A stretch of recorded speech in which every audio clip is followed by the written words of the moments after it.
Isang malungkot na balita ang bumungad sa atin ngayong araw.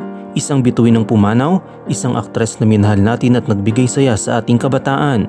Si Barbie Hsu, ang iconic na gumanap bilang Sanchay sa Meteor Garden, ay sumakabilang buhay sa edad na 48 dahil sa respiratory illness, isang pagkawala na nag-iwan ng lungkot sa puso ng maraming tagahanga sa buong Asya.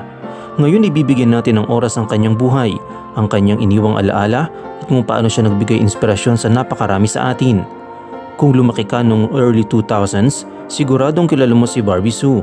Siya ang ating Sanchay, ang matapang, simple at totoong dalagang umantig sa puso ng milyong-milyon sa pamamagitan ng hit Taiwanese drama na Meteor Garden.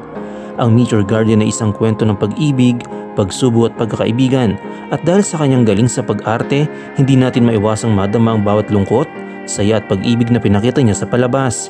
Ngunit ngayong araw, nagluksa ang buong industriya ng entertainment matapos ang mapabalitang pumanaw si Barbie Hsu dahil sa komplikasyon ng pulmonya matapos magkasakit ang trangkaso habang nasa Japan para sa Lunar New Year. Ayon sa kanyang nakababatang kapatid, siya ay nagpaalam ng tahimik at bagamat napakasakit, nagpapasalamat siya na naging kapatid niya si Barbie sa buhay na ito.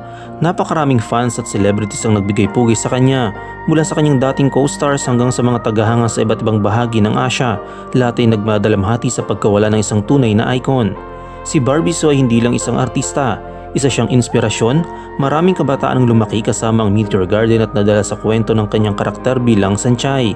Isa siya sa mga unang artistang nagtulay ng Asian drama sa global stage. Ang kanyang dating co-star si Wang Xiaoming ay nagsabi rin, "I've heard that truly brilliant souls are never dimmed by time. They remain vibrant like bubbles shining in the sun." Napakahirap tanggapin ang pagkawala ng isang mahalagang bahagi ng ating kabataan, ngunit sa kabila ng lungkot, mananatili siyang buhay sa ating mga puso sa pamamagitan ng kanyang mga pelikula, palabas at walang di matatawarang kontribusyon sa entertainment industry.